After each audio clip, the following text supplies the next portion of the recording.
भगवान की भी आयु 100 साल की है ना। तो बोले कि हम खुद मर जाएंगे तो हम आपको कैसे वरदान देंगे अमर हो जाओगे। तो वो अपना दिमाग तब अपना दिमाग लगाया, हिरण्यकशिपु अपना दिमाग, क्या दिमाग लगाते पता है, कहेंगे आप ऐसा करिए, हमको ये वरदान दीजिए, न मैं दिन में मरूं न रात में। तो दिन में न मरूंगा तो मुझे कौन मार सकता है ना। न फिर मैं दिन में न रात में, न घर के अंदर मरूं न घर के बाहर। कोई व्यक्ति कहाँ मरता है, घर के अंदर या घर के बाहर। घर के बाहर मैंने कभी गया कुछ हो गया, कहीं या घर के अंदर कभी सोया हुआ रहता तो ही रह जाता है ना, है ना। न मुझे मनुष्य मार सके, न पशु मार सके, न मैं अस्त्र से मरूं न शस्त्र से मरूं। आप बताए मनुष्य है ना, मनुष्य मार सके न पशु मार सके। जैसे कई बार जाते थे कोई मैली या कुछ किसी को मार देता है, तो ऐसे कई है ना, जमीन में मरूं ना आसमान में मरूं, न घर के बाहर न घर के अंदर। तो भगवान ने, तो उसने हंसता था तो बोल दिए कि ठीक है चलो, ये बहुत अच्छा आपको बच्चों के लिए है। तो बोले कि तथास्तु, ब्रह्मा जी ने उसको वरदान दिए थे। तब जो प्रहलाद महाराज का जो 5 साल का बच्चा था वो जन्म दिया गया, हम प्रहलाद महाराज जिसका हम आरती गाते हैं, नमस्ते नरसिंहाय है ना, नरसिम्हा की आरती गाते हैं। तो क्या करते, उसने क्या किया, उसको जब उनको मारने की तो इतना आंसू प्रवृत्ति का इतना था, उसको सोच रहा था कि मैं ही अमर हो गया, मुझे अब कोई नहीं मार सकता। उसने सब पे जितने सारे देवी देवता है सब पे उसने क्या किया था, अपना कंट्रोल कर लिया था, अपने वश में कर लिया था इतना। तो भगवान ने क्या किया, तो भगवान उनको मारना चाहा तो क्या किया कि उसको, जब उनको भक्त को परेशान किया प्रहलाद महाराज को कितना कैसे, तो भगवान को ले के नाम ले रहे थे, उनके पिताजी कह रहे कि किसका पूजा करते हो, मैं तेरा भगवान हूँ, मैं तुम्हें जन्म दिया है, तुम मेरी पूजा करो, मैं ही भगवान हूँ। तो प्रहलाद महाराज ने कहा देखिए पिताजी, आप हमारे पिताजी हैं, आपने मेरे शरीर के, आप मुझे शरीर दिए है ना। कई जन्म ले चुका हूँ, 84 है ना, कई बार मेरे तो हजारों लाखों माता पिता हुए हैं, आप मुझे इस जीवन के माता पिता, और मेरे माता पिता कई हो चुके हैं। बोले कि नहीं, आप भगवान नहीं हो सकते, है ना। तो बोला कि नहीं, तो इसके कारण से प्रहलाद महाराज को बहुत सताया। बोला कि पहले तो मुझे भगवान तुम स्वीकार कर लो। बोले कि नहीं, हमारे पिताजी हैं, आप भगवान नहीं है। पिता है, मैं आपका सम्मान करता हूँ, आपके पिता जैसे भगवान जैसे सम्मान करता हूँ, लेकिन आप भगवान नहीं है ना। तो इसलिए क्या किया उसको, तब जाके उनको परेशान किए, तब जाके तो वो सोच रहा था, जिनका तुम सोच रहा है ये तो बच्चा है, ये तो बच्चा है, ये वो कह कि तुम तेरा भगवान कहाँ है, तो दिखता क्यों नहीं है।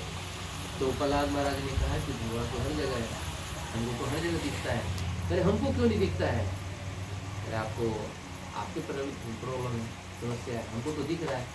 बोले सोचा, उसने सोचा कि बच्चा है, इनको थोड़ा धीम धाम देके बच्चे को इसको करके उनको छोड़ा। बोले कि तेरा भगवान हर जगह है, तो इस घर में भी होगा कि महल में भी है। बोले हाँ। बोले इस महल में है, बोले कि इस खंभे में भी भगवान है, सामने खंभा है, इस खंभा में भगवान है। बोले कि हाँ पिताजी, भगवान यत्र तो नरसिंह तो भगवान हर जगह है, बाहर है, तो इस खंभे में क्यों नहीं है, खंभे में भी है। अरे मुझको नहीं दिख रहा है। बोले कि आपको नहीं, लेकिन हमको भी दिख रहा है। तो वो कह रहा है कि आप हिरण्यकशिपु ने सोचा कि आप इसका भ्रम को दूर करना पड़ेगा। बोले कि देख तेरे सामने इस खंभे को मैं तोड़ देता हूँ। तो क्या कह, हिरण्यकशिपु ने अपना गदा उठाया और क्या किए, खंभे पर प्रहार किए। और खंभे से कौन प्रकट हुए, एक नरसिंह भगवान प्रकट, एक अद्भुत व्यक्ति प्रकट हुए, है ना। कैसा देखने में था वो नरसिंह, वो नरसिंह भगवान की जय। नरसिंह भगवान प्रकट हुआ। नरसिंह मतलब नीचे से यहाँ से पूरा देखने में कैसा था वो, मनुष्य का नर जैसा था, लेकिन ऊपर का जो शरीर था, ऊपर का वो शेर का था, और नाखून बड़े बड़े थे, है ना, और बाल बिल्कुल शेर का थे। तो वो तो है ना, न मनुष्य था ना पशु थे, सिंह थे। तो उनको वरदान मिला था ना, मुझे मनुष्य मारे तो पशु मारे तो। देख ब्रह्मा जी का पहला वरदान ये है। पहला वरदान क्या है, बोले ना मनुष्य मारे ना पशु। तो सुनो ध्यान से, ठीक है। तो उसने क्या, भगवान ने नरसिंह के रूप में आया, तो बोले कि देख मैं नर हूँ न पशु हूँ, है ना। तो बोले कि मुझे बोले कि मैं दिन में न मरूँ न रात में रहूँ। तो भगवान प्रकट हुए थे संध्या समय में। बोलो देखो अभी दिन भी नहीं है रात भी है, आधा सूर्य डूबा हुआ था, संध्या बेला बोलते हैं, आधा डूबा हुआ था आधा हाँ निकला हुआ था। जैसे कभी होता है ना सूर्य लाल हो जाता है आधा डूबता है।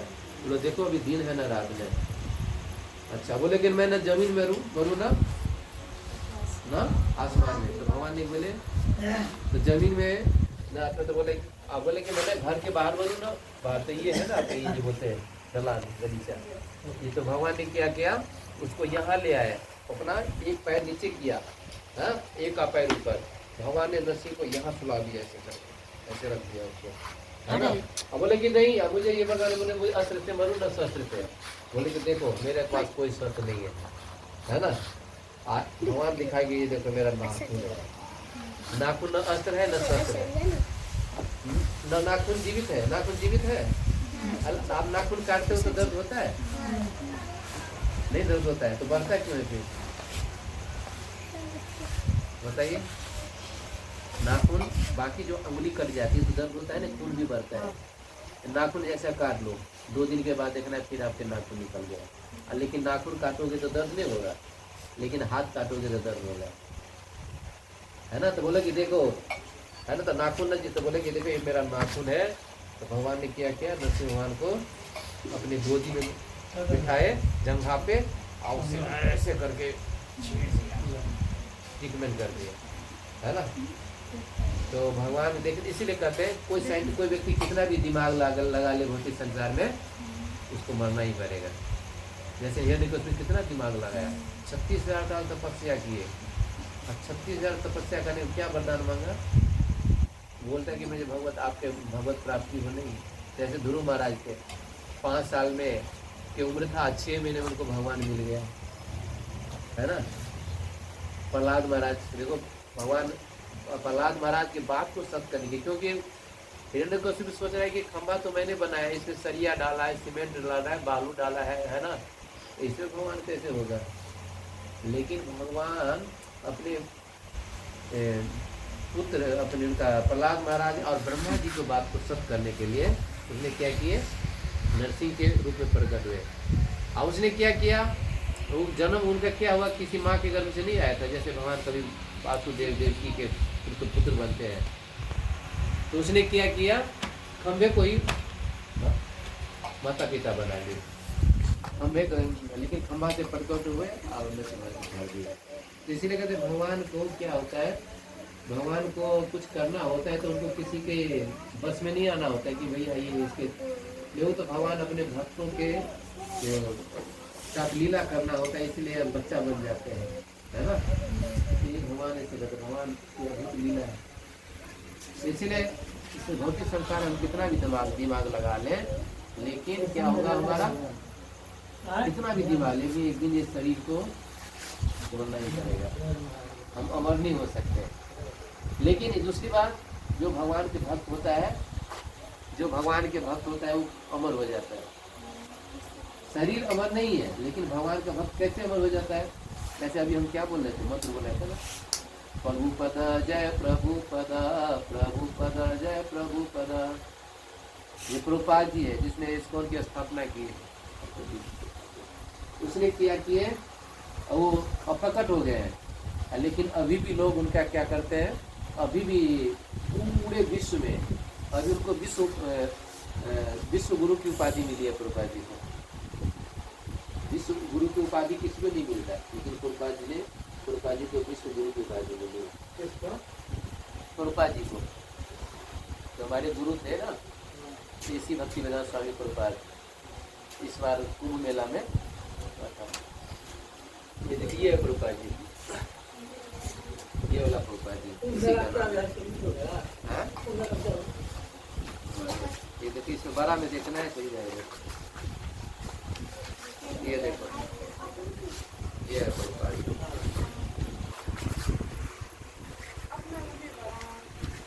किताब हम तोड़े दो,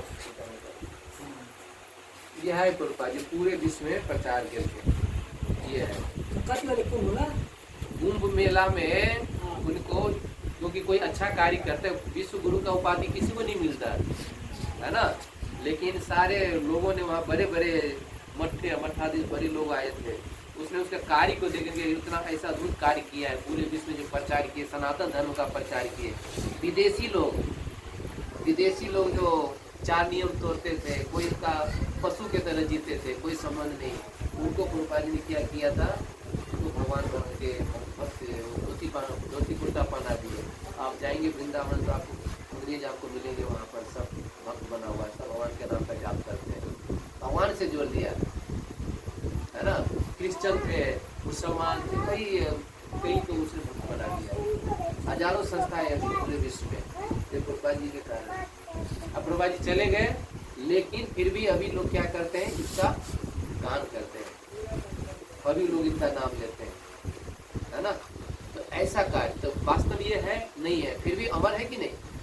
बाकी देखो बहुत सी सरकार कोई शरीर छोड़ देता है, 6 महीना साल भर उनका नाम लेता है, उसका कोई नाम लेता है, लेकिन वही समाज में कोई अच्छा व्यक्ति जो होता है, जो अच्छे कार्य करते हैं, समाज में बहुत अच्छे काम करते हैं, उसका स्वभाव अच्छा होता है, जाने के बाद भी लोग कहेगा हाँ फलाना जो है ना, फलाना व्यक्ति बहुत अच्छा था, फलाना व्यक्ति बहुत अच्छा, हर किसी को मदद करते थे, है ना, प्रेमी आदमी थे, है ना, भगवत प्रेमी थे।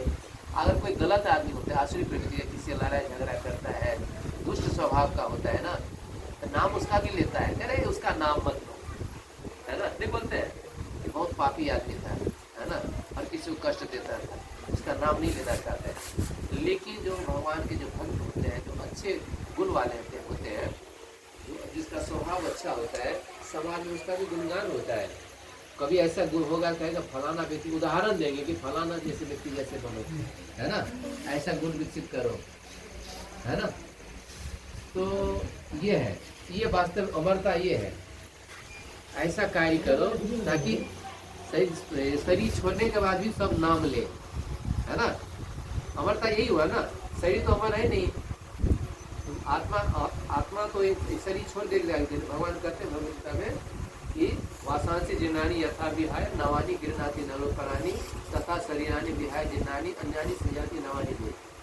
जिस प्रकार मनुष्य वासांसी जिनानी, ये शरीर क्या है, कपड़े के समान, और क्या होता है, जिस तरह कपड़ा खराब हो जाएगा, फट जाएगा, पुराना हो जाएगा, तो क्या करोगे, कपड़ा को रिजेक्ट कर दो, फेंक देंगे, अब फिर नया कपड़ा ले लेते हैं, नया कपड़ा पहनते हैं, पुराना कपड़ा कोई पहनता है नहीं। उसी तरह से भगवान उदाहरण दे रहे अर्जुन को बताएं कि हे अर्जुन, दूसरे अध्याय में कि हे अर्जुन, जिस तरह कपड़ा पुराना हो जाए तो लोग फेंक देता है, उसी प्रकार ये शरीर है ना। जिस तरह शरीर पुराना हो जाएगा तो क्या हो जाएगा, शरीर पुराना हो जाए तब उनको शरीर छोड़ देता है, बुढ़ापा आएगा, फिर शरीर छोड़ना पड़ता है, जर्जर हो जाता है, फिर उस व्यक्ति को दूसरा शरीर मिलता है, यानी कि दूसरा कपड़ा मिलता है। जैसे हम लोग को कपड़ा पहनते हैं, उदाहरण देकर समझा रहे, तो ये इसीलिए बोले कि ये शरीर अमर नहीं है, लेकिन हम जो हमारी जो कीर्ति होती है, हम अच्छे कार्य करेंगे, समाज में अच्छे कार्य करेंगे, तो हमारे जाने के बाद भी लोग याद करेंगे कि फलाना व्यक्ति अच्छा था। इसीलिए बहुत मनु जीवन इसलिए कहते हैं ना, रामचरितमानस में, बड़े भाग्य मानुष तन पावा, बड़े भाग से ही मनु जीवन मिला है, उसको क्या करो, है ना, बड़े भाग से मनु जीवन, लेकिन उसको दुरुपयोग मत करो, है ना। भागवतम के 5वें स्कंद में क्या कहते हैं, तपो दिव्यम पुत्रकायेन सप्तम शुद्धये देशां धर्म संकल्पनम।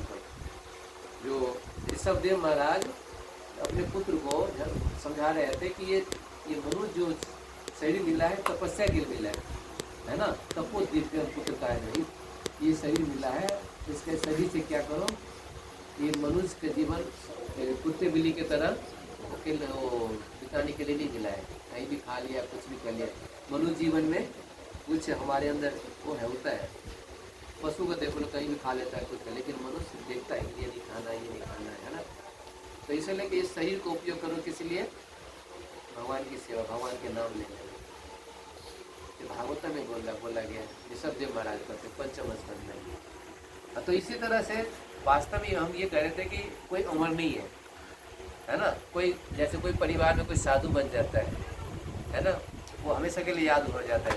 कहीं भी जाता है कहते है ना, कहता है कि फलाने कोई भी जाते हमारे हमारे उसमें गांव में भी एक साधु बना है ना, बोलते हैं कि नहीं। साधु का नाम बहुत प्रशंसा से प्रशंसनीय होता है, हर चीज प्रशंसा के लिए जाता है। और कोई गलत व्यक्ति आसुरी प्रवृत्ति वाला होता है उसको नाम नहीं लेना चाहता है ना। तो हमें इसीलिए हमें साधु स्वभाव वाला होना चाहिए, अच्छे गुण वाला होना चाहिए, ताकि लोग हमको गलत दृष्टि से न लगने। तो जाने के मरने के बाद भी लोग तू करते रहते, नहीं करते हैं। कई बार गलत व्यक्ति मरता है तो देखना भी नहीं चाहता है, रेस्पेक्ट भी नहीं होती। लेकिन अच्छा व्यक्ति होता है वो अगर जहाँ शरीर छोड़ते वहाँ जाकर उनको प्रार्थना करते हैं, है ना, प्रणाम करते हैं। जैसे प्रभुपाद जी की समाधि बनी है कहाँ पर, वृंदावन में। आप जाएंगे बहुत बड़ी समाधि बनी है वहाँ पर, और वहाँ पे अभी भी लाखों लोग आते दर्शन के लिए, पूरे विश्व के लोग आते।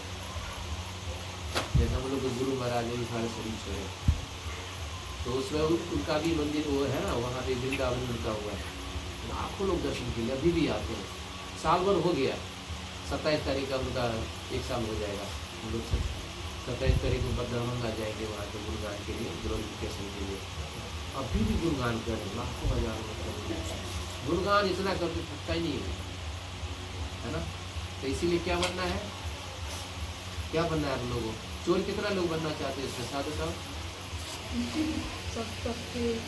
अरे बोलो, चोर कितने बनोगे आप लोग? पढ़ लिख के चोर बन जाओ, नहीं डाकू? आप बताओ क्या बनोगे? तम्बाकू बीड़ी कितने लोग खाएंगे पढ़ लिख के? देख लो, भगवान सुन रहे हैं, भगवान देख रहे हैं, भगवान के साथ संकल्प कर रहे हैं। नहीं, तम्बाकू बीड़ी नहीं खाएंगे, नहीं खाओगे? देख रहे प्रभु जी भी है, ये लोग भी देख रहे हैं। खाओगे तो बोलेंगे प्रभु जी तो बोले क्या बोल रहे हैं, नहीं खाओगे? तम्बाकू बीड़ी गुटखा शिखर ये बोतल पाइप नहीं मानेंगे, पक्का गारंटी? सब डन तैयार है? बोलो ना हाँ हाँ अरे हाँ कर रहे हैं।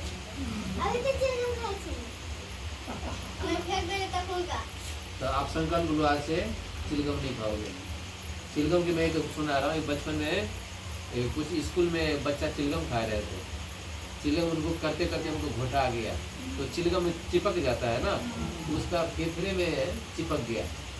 तो डॉक्टर के पास गया, उनको क्या कहे ऑपरेशन करके निकाला उसको। मर जाता वो। क्यों मरना चाहते हो?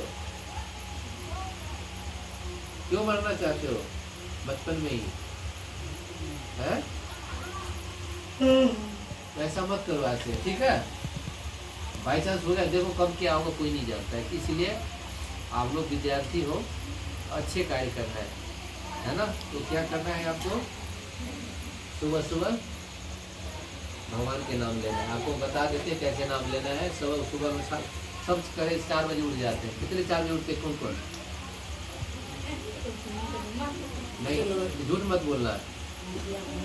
4 बजे उठ जाते हो पक्का? भगवान देख रहे हैं, देखो भगवान छोड़ेंगे नहीं किसी को।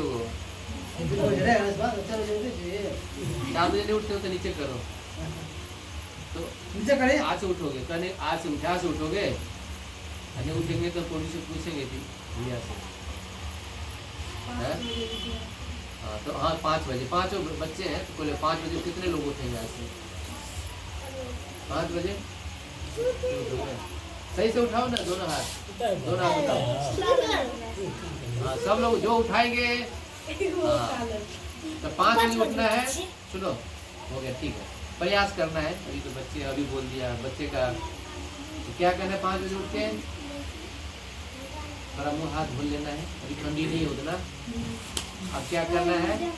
10 मिनट के लिए आपको भगवान के नाम लेना है। कितने बार लेना है? 108 बार महामंत्र का जाप करना है। और उसके बाद क्या करना है आपको? उसके बाद पढ़ाई करनी है। भगवान क्या बोले? तेसाम सततयुक्तानाम भजताम ददामी बुद्धि योगम तम ये मामुपी अंकित। जैसे बता दिया ना, बुद्धि कौन दे रहा है? भगवान दे रहा है। है ना। तो भगवान दे रहे हैं, तो इसलिए पहले भगवान को से प्रार्थना करेंगे। तो क्या भगवान बोलेंगे सरस्वती मैया को कि उनको हमें नाम ले रहा है, बहुत अच्छा व्यक्ति है ना, तो इसको ज़्यादा बुद्धि दो, ज़्यादा ज्ञान दो, ठीक है। तो इसीलिए भगवान ही दे सकता है, ठीक है। करेंगे तो 108 बार नाम लेना है। 10 मिनट लगेगा, इस तारीख में 15 मिनट लगेगा। 10 मिनट लो नाम, और उसके बाद नाम लो, फिर अपना काम करो, है ना। काम इसलिए करते हैं ना, नाम लेते रहो, काम करते रहो, है ना। तो इसीलिए नाम लेना है। नाम लेंगे तो आपकी अच्छी बुद्धि होगी, और फिर जाके आप अच्छे पढ़ाई हो सकता है, ठीक है। क्योंकि भगवान के जब नाम लेते तो हमारा जो मन है ना, मेरा जो पूरा वो हो जाता है, क्या हो जाता है, पूरा शुद्ध हो जाता है, दिमाग पूरा शांत हो जाता है। शांत मन से पढ़ाई करेंगे तो मन विचलित रहेगा, मन विचलित रहेगा तो भगवान के नाम नहीं ले। अगर मन विचलित है तो 100 बार भी पढ़ोगे तो आपको याद नहीं होगा। तो छोड़ो, नहीं सोओगे तो अच्छा रहेगा, ठीक है। तो 108 बार नाम लेना है, और उसके बाद पढ़ाई करना है। सब करेंगे पक्का। तो हम आपको बताते हैं भी कि कैसे नाम लेना है, ठीक है। हरे कृष्ण।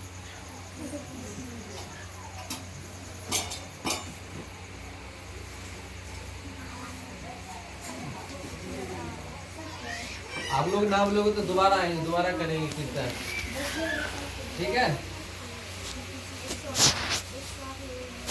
ये देखो, ये काउंटिंग है, इसको क्या बोलते हैं, हाँ इसको माला बोलते हैं। हाँ ये किस क्या बोलते हैं, माला। जो करेगा माला उसको यमराज का नहीं लगेगा भाला, जो है ना, जो करेगा भगवान है ना, उसका भाला नहीं लगेगा। नहीं तो आएंगे भाला मारेंगे, फिर ले जाएंगे, है ना। कभी नहीं उसका खुल जाएगा, उसके तकदीर का खुल जाएगा ताला, ठीक है। आइए माला सुनो, अरे बातें नहीं करो, बात कौन कर रहा है, बात नहीं कर रहा है। ये किस चीज की माला है पता है आपको, ये कहाँ से लाए, वृंदावन से लेके आए आप लोग के लिए, ठीक है। और ये माला है नीम की माला है, क्योंकि आप लोग अभी इतना शुद्ध नहीं है, तो तुलसी जैसे हम लोग माला दो। ये जो हमारा ये माला है, आगे ये किसका माला है, ये तुलसी का माला है, गुरु जी ने हमको दिए थे तो माला, ठीक है। लेकिन ये जो माला है नीम का माला है। तो नीम शरीर अच्छा होता है ना, अगर आप नीम खाओ, नीम का पत्ती या कुछ खाओ तो आपका मन साफ हो जाता है। तो अगर हम इस पे जाप करेंगे तो हमारा मन भी शुद्ध होगा, है ना। तो इसका कनेक्शन होता है ना। अब ये क्या है मंत्र, मतलब तो 108 है इसमें, क्योंकि इस पे माला पे कोई भी व्यक्ति जप कर सकता है। कोई भी कितना बड़ा पीने वाला हो, खाने वाला, कुछ भी कर रहा है, इससे व्यक्ति शुद्ध हो जाता है। मान लिया कोई व्यक्ति बीमार है, उदाहरण के लिए ये लोग कहते हैं अभी शुद्ध नहीं, माला कैसे दे दिए। मान लिया जब कोई व्यक्ति बीमार है, डॉक्टर के पास जाता है, डॉक्टर क्या बोलते हैं, दवाई देते हैं उसको, दवाई देते हैं, कुछ परहेज बताते हैं कि दवाई खाते रहना, है ना। लेकिन दवाई खाना है, लेकिन परहेज भी करना है। आप जब परहेज करेंगे, दवा खा रहे हैं, हमारे पे दवा खा रहा है, अब परहेज नहीं कर रहा है, कहीं खट्टा मीठा नहीं खाना है, बोलते हैं ना कई बार डॉक्टर, दही नहीं खाना है, ये नहीं खाना, चीनी नहीं खाना है। जैसे ये कोई किसी का डायबिटीज का है, कुछ तो लोग चीनी मना करते हैं, और चीनी खाएगा तो क्या हो जाएगा उसको। ऐसे जब किसी का ये बीमारी हो जाती है ना, जैसे उनको चीनी ज़्यादा अच्छा लगता है, चीनी है ना, मीठा बना रह नहीं सकता वो, रसगुल्ला बहुत अच्छा लगता है उसको, देखेगा बच्चे जैसा बुद्धि हो जाता है, नहीं रहेगा तो चोरी करके खा लेता है ना। तो इसीलिए तो क्या है, जो ये भगवान का नाम है। अगर आप मान लिया उदाहरण दिया, जैसे डॉक्टर के पास जाएंगे तो डॉक्टर आपको चेक करेगा, सब कुछ चेक कब करेगा, बोले कि आपकी ये बीमारी है, मैं ये दवा देता हूँ, तो ये परहेज, ये लिख भी देता है कि ये सामान नहीं खाना, खट्टा मीठा जो भी है ये सब नहीं खाना है। तो क्या करते हैं, दवाई भी लेते हैं और परहेज भी करते हैं, आप परहेज करने के बाद कुछ दिनों के बाद हमारा क्या होता है, बीमारी धीरे धीरे, अचानक नहीं ठीक होता है। जैसे पंखा है, अब पंखा को यहाँ से स्विच ऑफ करेंगे तो पंखा बंद हो जाएगा, तो स्विच तो ऑफ हो गया, लेकिन अब पंखा धीरे धीरे बंद होगा, इसकी रनिंग है ना, धीरे धीरे बंद होगी। तब जब हम भगवान के नाम लेने लगते हैं ना, तो हमारे अंदर देखता है ना, काम क्रोध लोभ मत्सरी, वो धीरे धीरे जाता है। और जब लेने लगेंगे तो क्या हो जाएगा, हमारा भी हृदय शुद्ध होने लगेगा, है ना। तो नाम लेने से, जैसे दवाई खाने के बाद, परहेज करने के बाद धीरे धीरे दवा असर करती है, तो हम ये भी हमारा 6 महीना साल भर करेंगे तो हमारा मन है ना, धीरे धीरे क्या हो जाएगा, शुद्ध होगा। तो ये माला पे कोई भी व्यक्ति जब कर सकता है ना। देश काले नियम नहीं करते। सुनो इधर बुआ, तो इस पे हम आपको जब करना सिखा देंगे, सबको जब करना है, ठीक है, ठीक है। लो